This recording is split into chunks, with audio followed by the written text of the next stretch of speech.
మహాగణాధిపతయే నమః. ఓం గురుభ్యో నమః. ఓం శ్రీమాత్రే నమః. మనం ఈరోజు డబుల్ ట్రాన్సిట్ అనేది ఆ విషయం మీద తెలుసుకుందాం. అయితే ఈ డబుల్ ట్రాన్సిట్ అంటే ఏమిటి? టూ మేజర్ ప్లానెట్స్ ఏవైతే ఉంటాయో గురువు శని, ఈ గురు శనులు ఏదైనా ఒక భావం మీద కంప్లీట్గా దృష్టి పెట్టినప్పుడు ఆ యొక్క విషయం మనకు ఫలకృతం అవుతుంది. అది మేజర్ ఇష్యూస్ ముఖ్యంగా అంటే మనకి లైఫ్లో ఎటువంటి మేజర్స్ ఉంటాయి అంటే వివాహం కావచ్చు, సంతానం కావచ్చు, లేదంటే ఒక గృహం కట్టుకోవడం కావచ్చు, ఒక స్థలం కొనుక్కోవడం కావచ్చు, ఏదైనా ఒక ఇబ్బంది నుంచి బయటపడడం కానివ్వండి, మనం ఎప్పటి నుంచో ఎదురు చూస్తున్నటువంటి ఒక మంచి విషయం కానివ్వండి.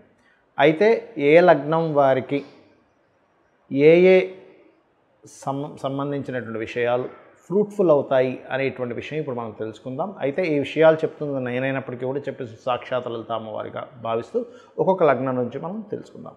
కుంభలగ్నము, కుంభరాశి. కుంభం వారికి కనుక చూసుకున్నట్లయితే ఏకాదశ స్థానం పైన డబుల్ ట్రాన్సిట్ అనేటువంటిది ఉంది. ఎప్పుడైతే ఏకాదశ స్థానం పైన ఉందో ఇది వ్యాపార అభివృద్ధికి, అదేవిధంగా మనం చూడండి చాలా ప్రయత్నాలు చేస్తుంటాం, ఆ ప్రయత్నం సక్సెస్ అవ్వడానికి డబుల్ ట్రాన్సిట్ మీకు చాలా యోగిస్తుంది. సర్వసాధారణంగా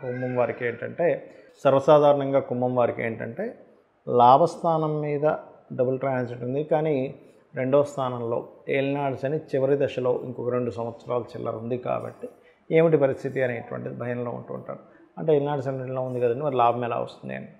ఏలినాడు శని ప్రభావం ధన సంబంధించిన విషయాల మీద దాని ప్రభావం అది చూపిస్తూ ఉంటుంది. కానీ లాభం మీద ఉండేటువంటి ప్రభావం వల్ల ఏమిటి అంటే ఇక్కడ మీకు ఏదైతే వ్యాపారం ప్రయత్నం చేస్తుంటారో ఆ ప్రయత్నం సక్సెస్ అవుతుంది. అలాగే మీరు కొన్నిసార్లు పలానా ప్రయత్నం చేస్తున్నాము, ఆ ప్రయత్నానికి సంబంధించిన ఫైనల్ రిజల్ట్ ఎలా వస్తుందని బాధపడుతూ ఉంటారు, భయపడుతూ ఉంటారు. ఈ ఫైనల్ రిజల్ట్ రావడానికి చాలా అనుకూలంగా ఉంటుంది శని గురువుల యొక్క ట్రాన్సిట్ అనేటువంటిది, గుర్తుపెట్టుకోండి.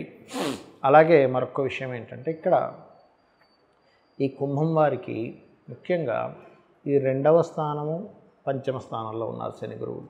2వ స్థానంలో ఉన్నందుకు మనీ మ్యాటర్స్ విషయంలో ఎవరికైనా డబ్బులు ఇస్తున్నాం, ధనం ఇస్తున్నాము, ఇటువంటి విషయాల్లో కాస్త శని 2లో ఉన్నందుకు దీని ప్రభావాన్ని, మరియు 5వ స్థానంలో గురువు ఉన్నందుకు కొంచెం చూడండి, సంతానం కోసం చేసే ప్రయత్నం లేదా రాజకీయపరమైనటువంటి విషయాల్లో మీరు ఏదైనా ఒక ప్రయత్నం చేస్తున్న ఆ ప్రయత్నంలో ఫుల్ లెంత్ సక్సెస్ని ఈ డబుల్ ట్రాన్సిట్ అనేటువంటిది ఇస్తుంది. కాకపోతే ఇక్కడ 2వ స్థానము, 5వ స్థానము లాభస్థానాలతో పాటు 7వ స్థానంలో కుజుడు కేతు ఉన్నారు. కాబట్టి అన్నిట్లో సక్సెస్ అవుతుంది కదా అనుకొని వివాహ విషయంలోని ఎవరైనా పార్ట్నర్స్ని తీసుకునే విషయంలో చాలా జాగ్రత్తగా ఉండాలి. బికాజ్ ఆఫ్ ఇక్కడ మనం ఎప్పుడూ కూడా ఒక డబుల్ ట్రాన్సిట్ ఒక మంచి ఫలితాలు ఇచ్చినప్పుడు మిగతా గ్రహాల యొక్క సంబంధం ఎలా ఉందనేటువంటి చూసుకోవాలి. కాబట్టి 7వ స్థానంలో కుజుడు కేతువు కలిసి ఉన్నారు కాబట్టి ఒక 3 నెలల పాటు ఇక్కడ నుంచి పర్టికులర్గా కొంత జాగ్రత్త వహించండి. ఎందుకంటే 2 గ్రహాల కలయిక 7వ స్థానం మీద ఈ వివాహ జీవితము, జీవిత భాగస్వామి లేనట్లయితే పార్ట్నర్స్ వల్ల ఇబ్బంది లేదా వాళ్ళకి ఇబ్బంది అనేటువంటిది క్రియేట్ చేస్తుంటుంది. కాబట్టి డబుల్ ట్రాన్సిట్ అనేది ఎప్పుడూ కూడా లాభస్థానం మీద ఉన్నప్పుడు సక్సెస్ రేట్ కూడా పెంచుతాడు, అందులో ఎటువంటి సందేహం లేదు. మీరు ఎక్కువగా విష్ణు సహస్రనామాలు, దక్షిణామూర్తి యొక్క స్తోత్ర పఠనం చేయండి అనే విధాలు బాగుంటుంది. ఇక్కడ చాలామందికి ఏంటంటే సందేహం, ప్రతి లగ్నానికి గురువు కొన్ని లగ్నాలకి శుభుడైతే శని కొన్ని లగ్నాలకి శుభుడవుతాడు. ఇప్పుడు మరి డబుల్ ట్రాన్సిట్ పడ్డప్పుడు ఈ యొక్క విషయంలో మీకు ఫ్రూట్ఫుల్ అవ్వట్లేదు అంటే కొన్ని జాగ్రత్తలు తీసుకోవాలి. ఏమిటది? గురువు ఏ లగ్నాలకు శుభుడవుతాడు అని చెప్పి తీసుకుంటే మేషము, కర్కాటకము, సింహము, వృశ్చికము, ధనస్సు, మీనం, గుర్తుపెట్టుకోండి. ఈ లగ్నాల వాళ్ళు గురువు శుభుడవుతాడు. కాబట్టి శనికి సంబంధించిన రెమెడీ చేసుకుని ఉంటే మీకు ఈ డబుల్ ట్రాన్సిట్ అనేది యోగిస్తుంది. అంటే నువ్వులు దానంగా ఇవ్వడము, గోవులకు బెల్లం తినిపించడం, ఇటువంటివి చేయాలి. మరి శని శుభుడవుతాడో గురువు పాప అవుతాడు కొన్ని లగ్నాలకి. ఏ లగ్నాలకి ఎక్కడుందండి దీని గురించి అంటే పరాశర మహర్షి చాలా స్పష్టంగా సర్వే త్రికోణ నేతారో గ్రహాః శుభఫలప్రదాః అని చెప్పడం జరిగింది. మిగతా 6 లగ్నాలు అంటే వృషభ లగ్నము, మిథునము, కన్యా, తుల, మకర, కుంభ లగ్నాలకి శని శుభుడవుతాడు. అలాంటి వారు గురువుకు సంబంధించిన రెమెడీ చేసుకోవాలి. అంటే ఏం చేయాలి అంటే శనగలు, ఎల్లో కలర్ వస్త్రము, 1 కేజీ శనగలు, ఎల్లో కలర్ వస్త్రము గురువారం నాడు పురోహితుడు ఎవరికైనా దానంగా ఇవ్వడం, గోవులకి మీరు చక్కగా ఈ యొక్క అరటికాయలు తినిపించడము, దగ్గరలో ఆలయం ఉన్నట్లయితే ఆలయంలోకి వెళ్ళి మీరు గంధము కానీ పసుపు కానీ దానంగా ఇవ్వడం, అంటే అక్కడ స్వామివారికి కైంకర్యానికి వాడుకోవడానికి అన్నట్టుగా మీరు ఇవ్వడం అక్కడ ఆ రకంగా చేయొచ్చు. మరి వీటితో పాటు ఇంకేమైనా చేయాలా, ఇంకేమైనా జాగ్రత్తలు తీసుకోవాలా అంటే ఒక విషయం గుర్తుపెట్టుకోండి.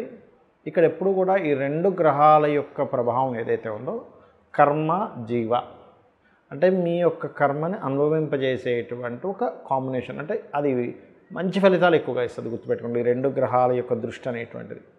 ఇందులో మీకేదైనా గనక జాతక చక్రంలో పర్సనల్ చార్ట్లో ఉదాహరణకి మీరు గృహాన్ని కొనుగోలు చేసేటువంటి మహాదశలు అంతర్దశలు నడుస్తున్నాయి ఉదాహరణకి, అంటే 4వ స్థానాధిపతి మహాదశలు నడుస్తున్నాయి.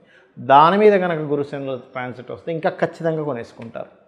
అలాగే సప్తమాన్ని రూల్ చేసేటువంటిది అంటే వివాహాన్ని రూల్ చేసేటువంటి మహాదశలు అంతర్దశలు నడుస్తున్నప్పుడు ఈ డబుల్ ట్రాన్సిట్ వస్తే ఖచ్చితంగా వివాహం అవుతుంది. అయితే ఇక్కడ కొంతమందికి అది బలహీనంగా ఉంటుంది ఒక్కోసారి.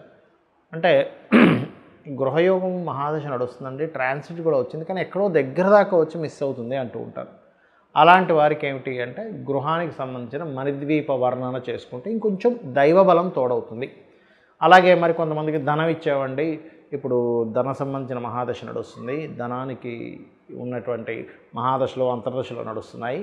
కాకపోతే ఇక్కడ మనకి భుక్తినాథుడు ఇస్తున్నాడు కానీ ట్రాన్సిట్ కూడా కొంత వస్తుంది, కానీ ఎక్కడో మళ్ళీ ఇదిగో రేపు ఇచ్చేస్తాడు అనుకునే, రేపే మీకు మీ డబ్బులు తీసుకెళ్ళిపోండి అని చెప్పినటువంటి వ్యక్తులు ఎక్కడో మళ్ళీ లేట్ అవుతుంది, ప్రొలాంగ్ అవుతుంది అన్నప్పుడు ఓం సంపత్కరీ సమారూఢ సింధుర వ్రజ సేవితాయ నమః అని మంత్రం చేయండి. లేదా ఓం ధర్మాధ్యక్ష ధనాధ్యక్ష ధనధాన్య వివర్ధిని అని నమః అని చేసుకోండి. మరి కొంతమందికి సప్తమం మీద వివాహ సంబంధించిన కారకత్వాల మీద డబుల్ ట్రాన్సిట్ ఉంది, మహాదశలు నడుస్తున్నాయి, కానీ ఎక్కడో ఆగుతుంది. ఎందుకు అలా ఆగుతుంది అంటే వాళ్ళ పర్సనల్ చార్ట్లో సప్తమంలో కేతువో రాహువో ఏదో పాపగ్రహాలు ఉంటాయి, లేదా ప్రయత్న స్థానము అంటారు, అంటే ఎక్కువ ప్రయత్నం చేయవలసిన పరిస్థితి ఉంటుంది.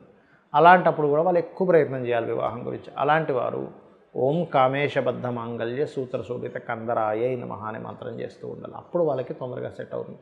మరి కొంతమందికి వివాహం చేసుకుంటారు, డిస్ప్యూట్స్ అవుతూ ఉంటాయి, మళ్ళీ ఎక్కడో ఇరు వర్గాల వాళ్ళు వచ్చి మాట్లాడుకొని దాన్ని సెట్ చేసుకుందాం అనుకుంటుంటారు, కానీ ఎక్కడో కుదరదు, కాంప్రమైజ్ అయిపోయి కలిసిపోతారు అనుకుంటే కుదరదు. అలాంటి వాళ్ళు ఓం శివకామేశ్వరాంకస్త శివాస్వాధీన వల్లభాయ నమః. మరి కొంతమందికి ఎలా ఉంటుందంటే ఒక బిజినెస్ ప్రారంభిస్తారు, ఆ వ్యాపారంలో ఇంకేముంది ఇక్కడ నుంచి అభివృద్ధి వస్తుంది, మనకంతా కూడా క్లియర్ అయిపోతున్నాయి అనుకునే టైంకి ఇంకా ఎక్కడో రావాల్సిన లాభాలు రావు. కానీ చూస్తే లాభాధిపతి మహాదశలు నడవడము మరియు అదేవిధంగా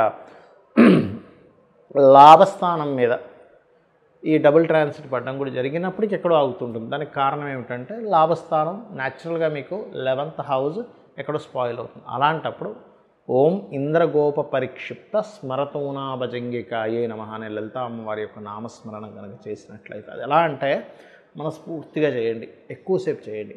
ఆ ఎక్కువసేపు ఆ మంత్రం మీదే ధ్యాస పెట్టి చేయండి. ఖచ్చితంగా మీ యొక్క పూర్వజన్మ కర్మల వల్లే మనం ఇది అనుభవిస్తూ ఉంటాం. అందరూ కూడా ఈ భూమి మీద పుట్టిన ప్రతి ప్రాణి కూడా, నేను కానీ మీరు కానీ ఎవరైనా కానీ పూర్వ జన్మల్లో చేసిన మంచి కర్మలు తెలుసో తెలియకో చేసినటువంటి కొన్ని బ్యాడ్ కర్మాస్ ఉంటాయి. దానివల్లే మనిషి మంచి అనుభవించడం కానీ, ఒక హోదాలోకి వెళ్ళడం కానీ, ఒక మంచి ఉద్యోగం రావడం కానీ ఇవన్నీ జరుగుతుంటాయి. ఒక ఇబ్బంది పడడం కూడా దానివల్ల జరుగుతుంది. అయితే పాపకర్మను దగ్ధం చేసేటువంటి శక్తి అమ్మవారి నామాలకి, అదేవిధంగా సూర్య నమస్కారాలకి, ఏదైనా ఆలయానికి వెళ్ళి అక్కడ ఏదైనా మీరు చేసే సేవ వల్ల తొలగుతుంది అని శాస్త్రాలు చెప్తున్నాయి.